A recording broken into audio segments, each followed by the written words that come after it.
नमस्कार साथियों, मेरा नाम संतोष मिश्रा है। मैं एक मोटिवेशनल स्पीकर हूं। साथियों, एक बार फिर से मेरे इस चैनल पर आपका बहुत बहुत स्वागत है। एक बार फिर से मैं अपने चैनल पर आपका हृदय से स्वागत करता हूं। दोस्तों, आज मैं जीवन की एक ऐसी विचित्र लीला आपके सामने प्रस्तुत कर रहा हूं।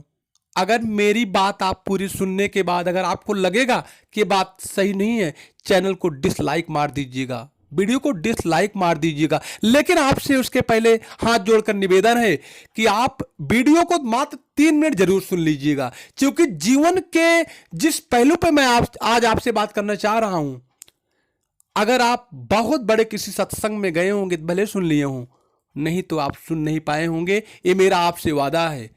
इससे सुनने के बाद आप जो इधर उधर भटक रहे हैं, आज के बाद आपको वास्तविक जीवन के बारे में ज्ञान होगा कि वास्तव में जीवन है क्या, शरीर है क्या। साथियों, एक बार एक जंगल में एक राजा शिकार खेलने गए। शिकार खेलते खेलते जंगल में रास्ता भटक जाते हैं। रास्ता भटकने के बाद देखते हैं जंगल में उनको कोई दिखाई नहीं देता है। कुछ दूर चलते हैं, वहां एक कुटिया दिखाई पड़ती है। कुटिया के समीप जाते हैं महाराज जी। वहां देखते हैं एक बाबा कुटिया के बाहर बैठे हैं। जाके उनको प्रणाम करते हैं, कहते हैं महाराज जी, आज रात हमको अपने यहां आप विश्राम करने की अनुमति दें। बाबा कहते हैं नहीं, मैं आपको रोक नहीं सकता हूं। राजा हाथ जोड़ के विनती करते हैं। बाबा कहते हैं नहीं, यहां जो आता है फिर से निकलता नहीं है मेरी कुटिया से, मैं आपको यहां रहने नहीं दूंगा।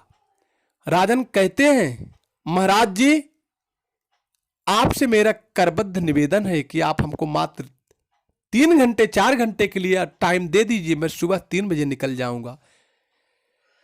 बाबा की बात सुनकर राजन एकदम गिड़गिड़ाने लगते हैं। उसके बाद कुटिया में जाके देखते हैं, जैसे ही बाबा अनुमति उनको देते हैं, कुटिया में जाके देखते हैं तो वहां हाड़ मांस का टुकड़ा तमाम पड़े हुए थे। राजन बाहर निकल के आते हैं, कहते हैं बाबा, मैं एक राजा हूं, अब मैं किस तरह से रहता हूंगा, आप अंतर्यामी हैं, आप देख लीजिए। उसके बाद आप हमको इस कुटिया में रुकने के लिए पनाह नहीं दे रहे थे। मैं 3 घंटे मैं विवश हूं तब रुकने का प्रयास कर रहा हूं। आप हमको इस गंदी जगह पे रुकने की अनुमति क्यों नहीं दे रहे थे, मैं आपसे जानना चाहता हूं।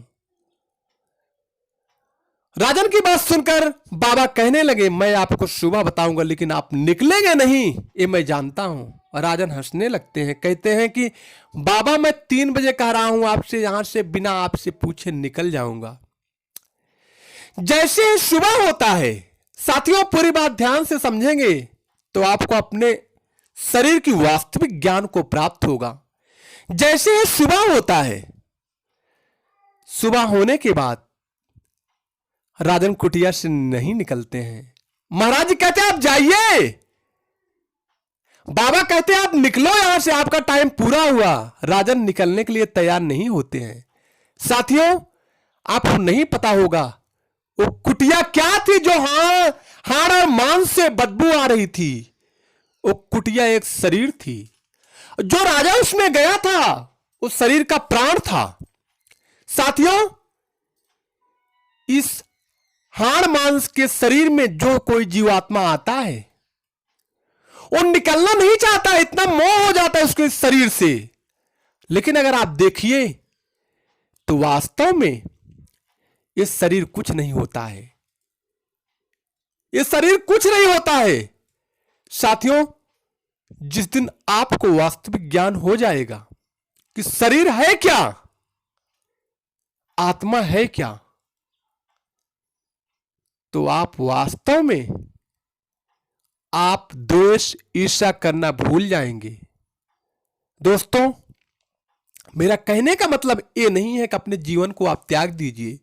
मेरा कहने का मतलब सिर्फ यही है कि शरीर जो होता है वो हाड़ और मांस का बना एक कुटिया है। उसमें जो रहता है वो एक प्राण है। जब शरीर में प्राण का संचार हो जाता है तो उसमें निकलना नहीं चाहता है वो। साथियों, मैं आपको बताना चाहता हूं कि शरीर रूपी कुटिया में जब कोई प्राण का संचार होता है तो अगर कोई शरीर को कष्ट होता है तो जितना जिसका कर्तव्य रहता है उसको दवा से ठीक करने का प्रयास करता है। अगर आपको मेरी बात से यकीन नहीं हुई हो तो अपने आप से आप पूछिए, अगर आपको थोड़ा सा फीवर होता है, इतना कष्ट आपको होता है कि तुरंत डॉक्टर के पास पहुंचते हैं। साथियों, मेरी बात से सहमत है अगर आप इस वीडियो